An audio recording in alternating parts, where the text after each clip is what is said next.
अस्सलाम वालेकुम दोस्तों, उम्मीद है आप सब लोग खैरियत से होंगे। बात करेंगे ओमान में कोरोना केसेस के मतलब, सुप्रीम कमेटी के कुछ फैसलों के मतलब और ओमान की दीगर दूसरी खबरें।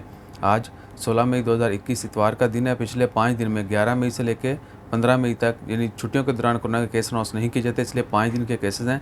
पिछले 5 दिन में 2788 कोरोना के केस रिपोर्ट हुए और 45 वफ़ात हुई। इन्ना लिल्लाहि व इन्ना इलैहि राजिऊन।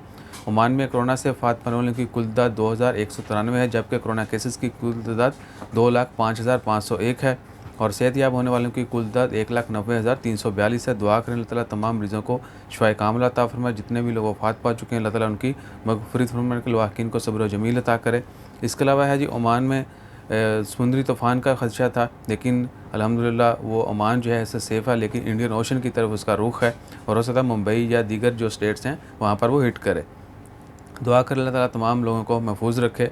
और दूसरा है, सुप्रीम कमेटी बार बार और इवन के आरओपी भी जो है बार बार लोगों को वार्निंग दे रही है कि किसी भी किस्म की गैदरिंग पर पाबंदी है, यानी गैदरिंग से मुकम्मल तौर पर इज्तनाब करें। ऐसा ना हो कि नाइट बैन ख़त्म हो गया, हम घूम फिर सकते हैं तो लोग गैदरिंग करना शुरू कर दें। अगर उनको पकड़ा जाएगा तो सख्ती से जो है उनके साथ कार्रवाई की जाएगी, जेल जुर्माने आपको पता ही है फिर।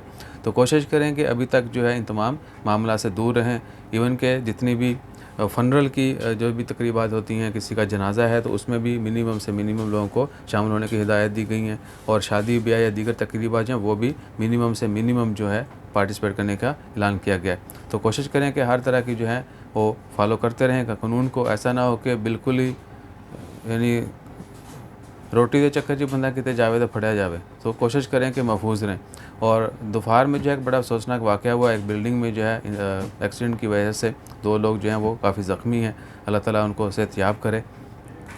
उसके बाद है जी अभी तक की दीगर कुछ खबरें अहम नहीं हैं, जैसे कोई अपडेट्स आती हैं वो भी शेयर करते हैं। अपना ख्याल रखिएगा, दुआ में याद रखिएगा। जज़ाकल्लाह, अल्लाह हाफ़िज़।